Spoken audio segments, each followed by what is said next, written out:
Patience is the key of every problem in mathematics. Good morning, students.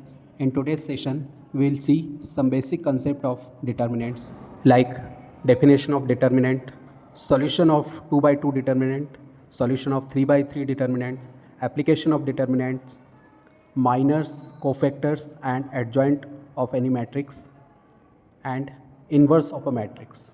So let's start today's class. So determinant is the value associated with a square matrix. अगर किसी square matrix को solve करके अगर हमें इसकी एक value मिल जाती है तो इस वैल्यू को हम डिटर्मिनेंट कहते हैं और जनरली डिटर्मिनेंट को डी से या डेल्टा से डिनोट किया जाता है. तो मैट्रिक्स और डिटर्मिनेंट में मेन डिफरेंस है कि मैट्रिक्स को हम ब्रैकेट के अंदर लिखते हैं और इसका फर्दर कोई सॉल्यूशन नहीं होता है, मतलब इसको हमेशा इसी तरह से लिखते हैं. लेकिन अगर इसकी एक वैल्यू निकाल लें तो वो वैल्यू डिटर्मिनेंट कहलाती है. और जनरली डिटर्मिनेंट जब हम फाइंड करते हैं तो उसको दो लाइन के बीच में लिखते हैं. तो दोनों में क्या डिफरेंस है, इसका फर्दर सॉल्यूशन नहीं है, ये एज इट इज़ रहेगा. जबकि डिटर्मिनेंट की एक फर्दर एक वैल्यू होती है जो कि इसको सॉल्व करने पे एक सिंगल वैल्यू मिलती है. मैट्रिक्स एक अरेंजमेंट है जो इसी तरह से रहेगा, जबकि डिटर्मिनेंट एक सिंगल वैल्यू देता है. So now will see the solution of 2 into 2 यानी 2 by 2 determinant and 3 by 3 determinant. As we have seen that solution of square matrix is called determinant. तो स्क्वायर मैट्रिक्स होता है तो 2 by 2 या फिर 3 by 3. First will see 2 by 2 determinant solution. How can we solve 2 by 2 determinant? Suppose there is a determinant 2, 3, 4, 5. तो इस determinant को हमें सॉल्व करने के लिए क्रॉस मल्टीप्लिकेशन करना है. This into this minus this into this, यानी इसका सॉल्यूशन होगा 2 into 5 minus 4 into 3, 10 minus 12 that is -2. तो ये -2 जो है वो डिटर्मिनेंट है. और डिटर्मिनेंट को हम लिखने से पहले नोटेशन फॉर्म में इस तरह से लिखते हैं, दो लाइन के बीच में. जबकि स्क्वायर मैट्रिक्स अगर होगा तो उसको हम ब्रैकेट के अंदर लिखते हैं. तो दोनों में यही डिफरेंस है कि मैट्रिक्स एज इट इज़ रहता है और चाहे इसका एडिशन हो मल्टीप्लिकेशन हो, सारे ऑपरेशन में मैट्रिक्स एज इट इज़ रहता है ब्रैकेट के अंदर, सेम अरेंजमेंट. जबकि डिटर्मिनेंट एक फर्दर सॉल्व करके एक न्यूमेरिकल वैल्यू देता है. तो this is matrix, this is determinant. तो अगर मैट्रिक्स 3 by 3 है तो उसकी डिटर्मिनेंट वैल्यू हम कैसे निकालेंगे? तो सबसे पहले तो हम उसको दो लाइन के बीच में लिखेंगे. डिटर्मिनेंट का साइन होता है, suppose there is a determinant of 3 by 3, 1 2 3, 2 3 4, 1 2 1. अब इसको सॉल्व करने के लिए हमें क्या करना है, ऊपर की फर्स्ट रो के 3 एलिमेंट लेना है. तो पहले हम ये एलिमेंट लिख लेंगे 1, ब्रैकेट अभी ब्लैंक छोड़ देते हैं.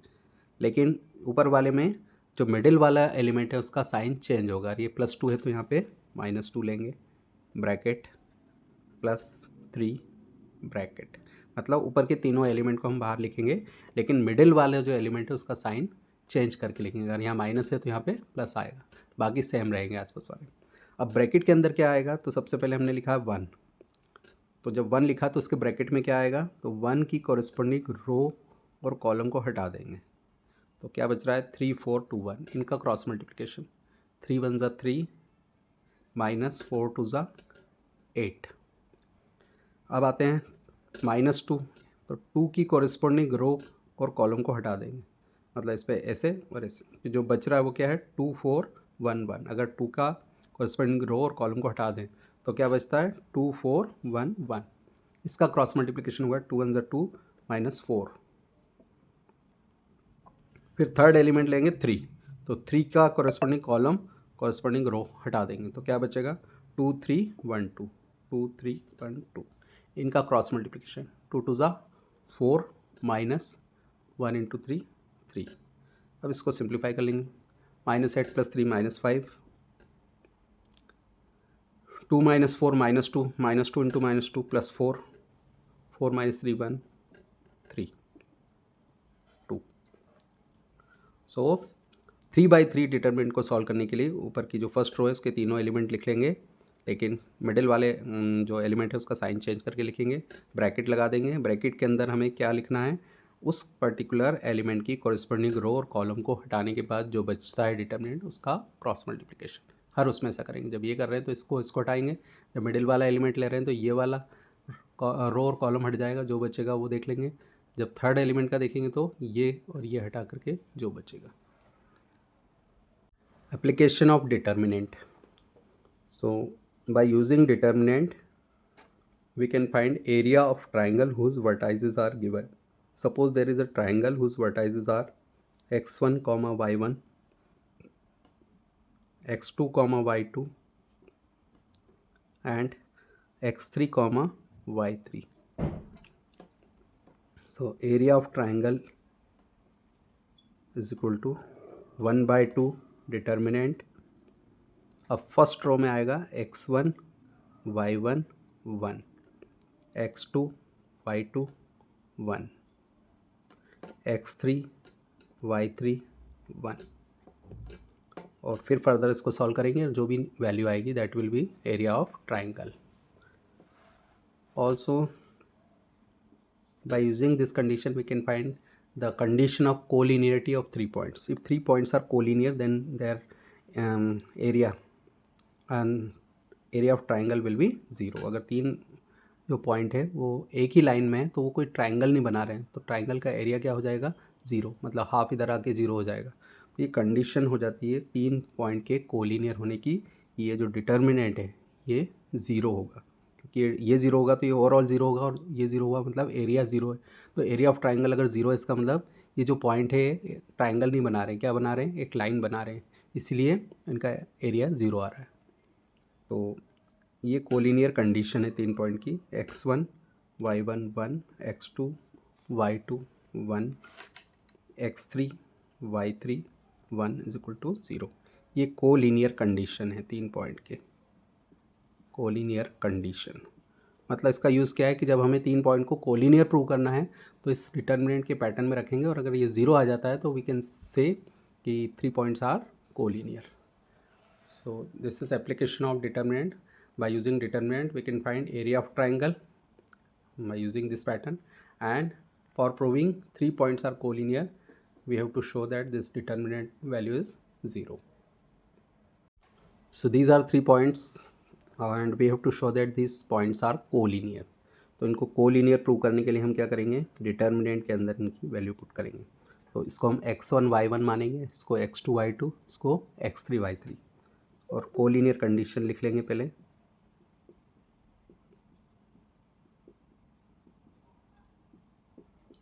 This is collinear condition, so we have to take left hand side, putting the value we have to show that this is 0. So x1 y1 1 means -2 5 1, x2 y2 1 2 -3 1, x3 y3 0 1 1. Now we have to solve this determinant. If its value is 0 then the points will be collinear. So the pattern is -2 bracket. अब -2 की corresponding row और column को eliminate कर देंगे तो क्या बचेगा, ये वाला. इसका क्रॉस मल्टीप्लिकेशन -3 इंटू 1 -3, मिडिल में माइनस साइन आता है, 1 इंटू 1 1.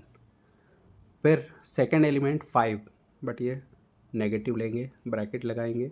अब 5 की कॉरस्पॉन्डिंग रो और कॉलम को हटा देंगे तो बच रहा है 2 1 0 1. तो 2 1 are 2 minus 0 into 1 0. Now third element is 1 bracket. अब 1 की कॉरस्पॉन्डिंग रो और कॉलम को एलिमिनेट कर दिया तो ये बच रहा है cross multiply. 2 1 are 2 minus 0 into -3 0,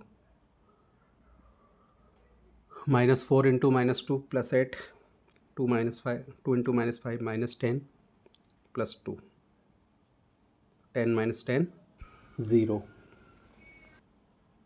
next will see minors and cofactors. तो माइनर क्या होती है,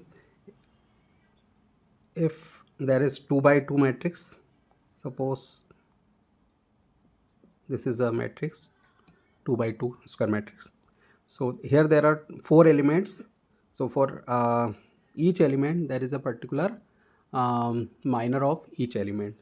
So here there should be 4 minors. So how can we find minors? Suppose this is first element, this element is A11 element, means first row का first element है. Notation में इसको लिखेंगे A11. इसकी माइनर को हम डिनोट करते हैं M11 से. M11 means minor of 11 element. अब 11 एलिमेंट की माइनर के लिए हम इसके कॉरेस्पॉन्डिंग रो और कॉलम को हटा देंगे. तो यहाँ पे बच रहा है 4. तो 4 इसकी माइनर होगी, मतलब जो एलिमेंट 2 है इसकी माइनर कौन है? 4. Similarly this element is 1-2 element, first row का सेकेंड एलिमेंट, मतलब ये है 1-2 एलिमेंट. इसकी माइनर को हम नोटेशन फॉर्म में लिखेंगे M12. और इसके लिए हमें इस कॉरेस्पॉन्डिंग रो और कॉलम को हटा देना है. बचेगा यहाँ पे 5. सो सेकेंड माइनर 5 हुई, मतलब 3 जो एलिमेंट है उसकी माइनर 5 है. फिर इस एलिमेंट की बात करें तो ये एलिमेंट है 2-1 एलिमेंट, सेकेंड रो का फर्स्ट, यानी A21. It's minor will B denoted by M21. तो इसकी माइनर के लिए भी कॉरेस्पॉन्डिंग रो और कॉलम को हटा देंगे. बचेगा 3. And last element 4, that is 2-2 element. 2-2 element की माइनर होगी M22. 4 की कॉरेस्पॉन्डिंग रो और कॉलम को हटाने पर बच रहा है 2. So these are the 4 minors. तो हर एक एलिमेंट अपनी एक इंडिविजुअल माइनर रखता है. Now if there is 3x3 square matrix, then here there are 9 elements, so there should be 9 minors. हर एक एलिमेंट की अपनी एक इंडिविजुअल माइनर होगी. अब हम कैसे फाइंड करेंगे? तो ये एलिमेंट कौन सा है? 1-1, 1-2, 1-3, 2-1, 2-2, 2-3, 3-1, 3-2, 3-3. सो सबसे पहले हम M11 फाइंड करेंगे. M11 मतलब माइनर 1-1, इस एलिमेंट की माइनर 1-1 एलिमेंट की. कॉरस्पॉन्डिंग रो और कॉलम को हटा देंगे. उसको हटाने पर यहाँ एक 2/2 डिटर्मिनेंट बच रहा है, उसका क्रॉस मल्टीप्लिकेशन होगा. 1 × 3 3 -2, that is 1. Now second element is 1-2 element, so it's minor will be M12. For this we have to eliminate this row and column. तो remaining determinant is 3 1 4 3. Cross multiplication 3 3s are 9 -4, that is 5. Now this is third element, which is 1-3 element, so its minor will be denoted by M13. Eliminating corresponding row and column, we are getting 3 1 4 2. 3 2s are 6 -4 2. So in this way we can find all 9 minors. Now this is 2-1 element, so M21. Corresponding row और column को हटा देंगे. 3 -4.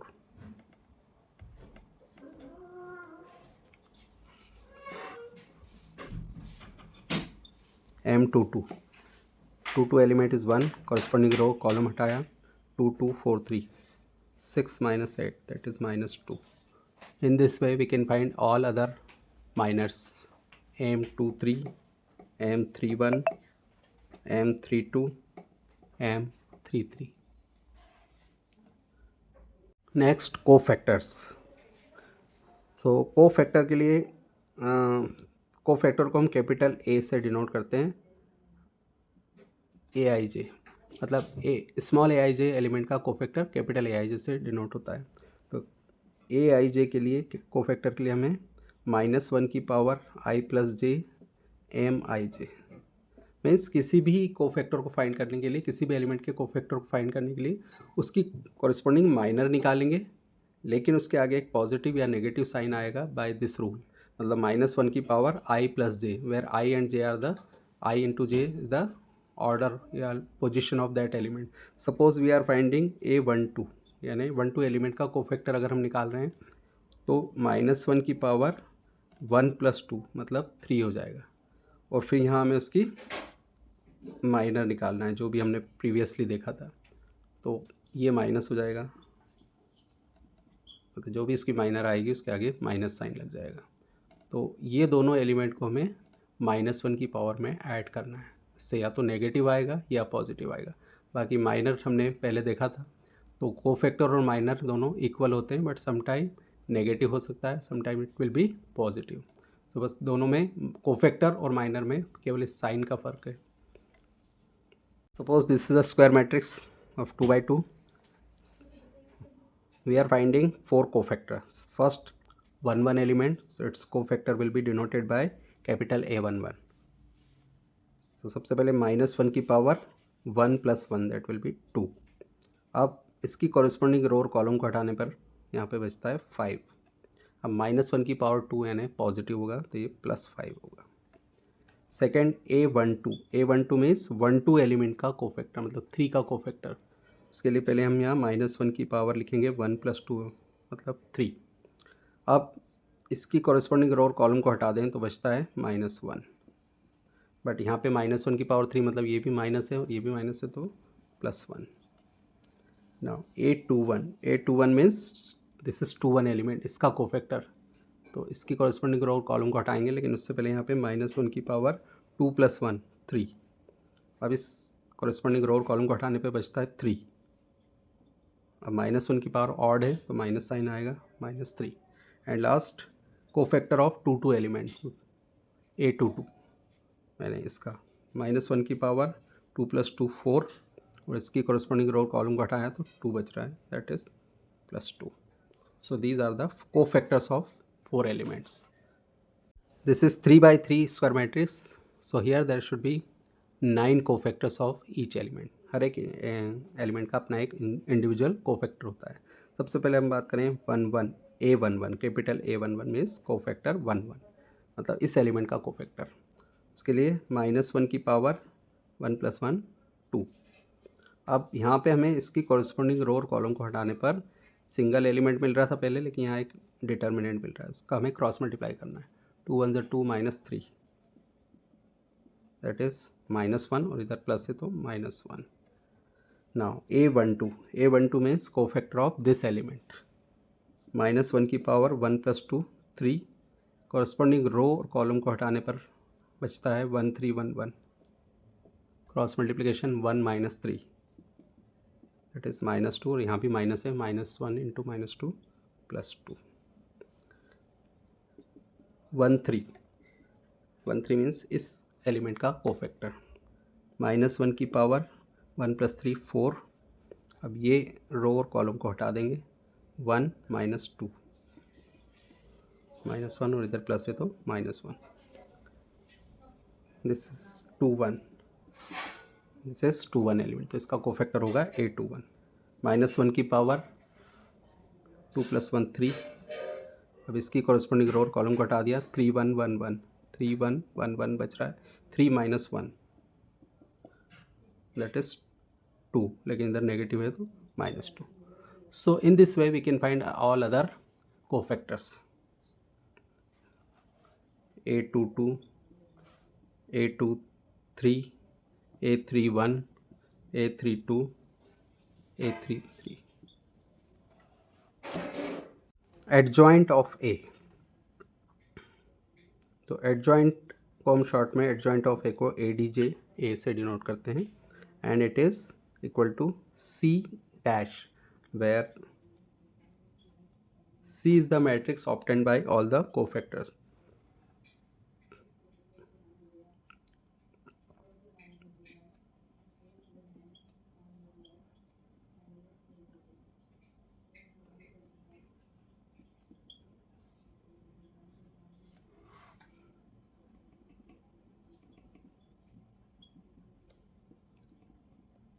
तो अगर 2 by 2 matrix हैं तो उसके 4 cofactors निकालेंगे और उनको अपनी प्लेस पे अरेंज कर देंगे, इससे मैट्रिक्स C मिलेगा.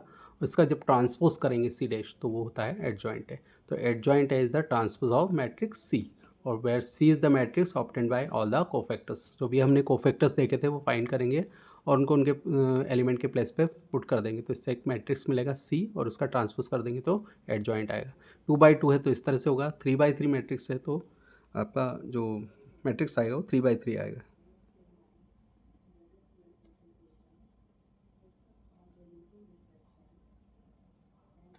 इस तरह से आपको 2 by 2 अगर मैट्रिक्स दिया है तो आप 4 कोफैक्टर्स निकालेंगे, उनको अपनी जगह पे अरेंज करेंगे, उसका ट्रांसपोज करेंगे तो एडजॉइंट A मिलेगा.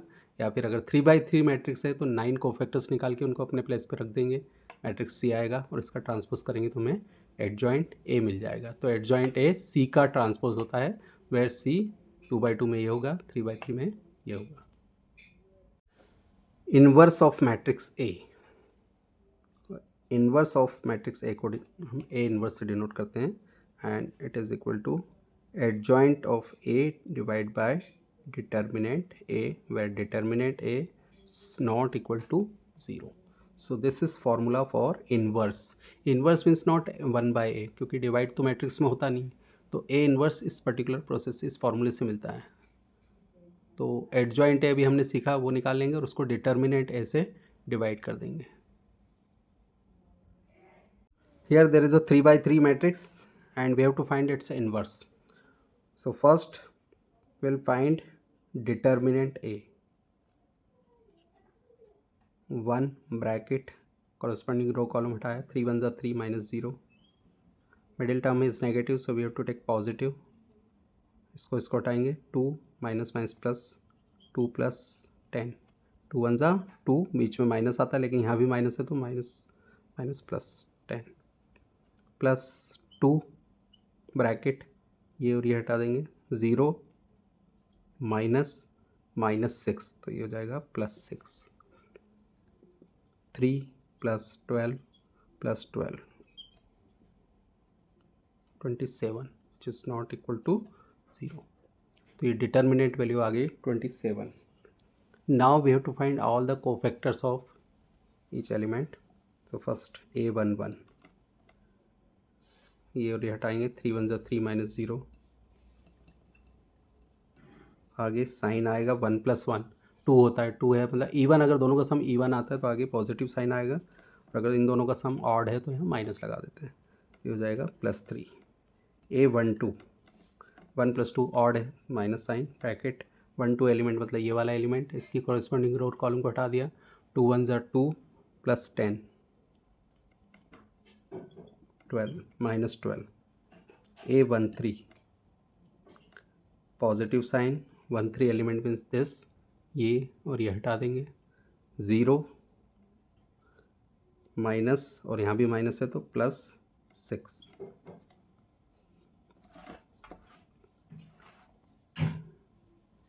A21, नेगेटिव साइन आएगा बिकॉज 2 + 1 3 होता है, ऑड है. 2 1 एलिमेंट मीन्स दिस, कॉलम और रो को हटाएंगे, -1 -0, दैट इज़ +1. A22, 2 + 2 इवन है, plus sign, bracket, this is the element, ये और ये हटा दिया, 1 -4, माइनस यहाँ भी है, +4. 2 3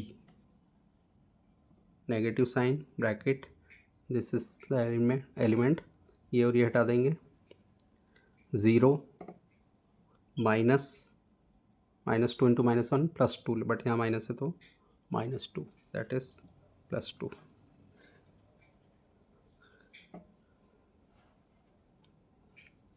A31, positive sign, 3 1 means this element, column और रो को हटाएंगे, -5 -6 -11.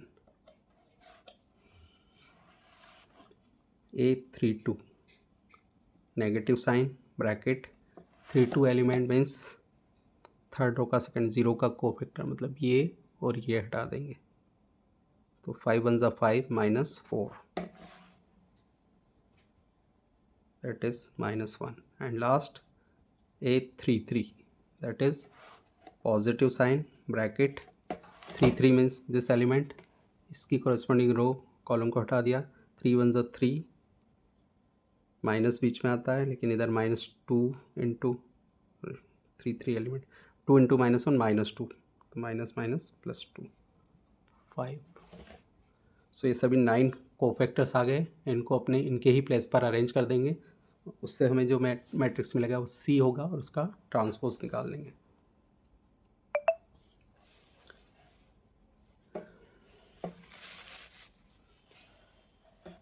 तो C matrix is equal to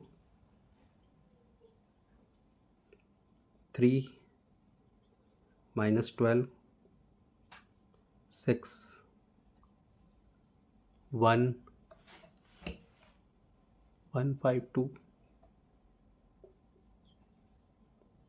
and -11 -1 5.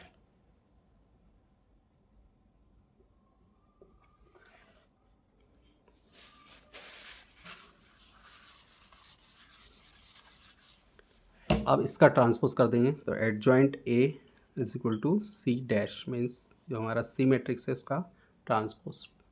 तो रो को कॉलम में चेंज कर देंगे। 3 -12 6 1 5 2 -11 -1 5। ये एडजॉइंट ए मिल गया हमें। अब हम इन्वर्स का फार्मूला लगाएंगे। A inverse is equal to adjoint A upon determinant A.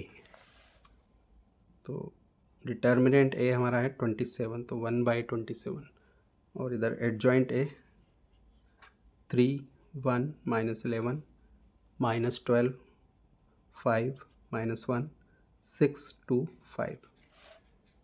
तो ये है adjoint A divide by determinant है। अब सभी टर्म को 27 से डिवाइड कर देंगे तो ये इन्वर्स मिल जाएगा।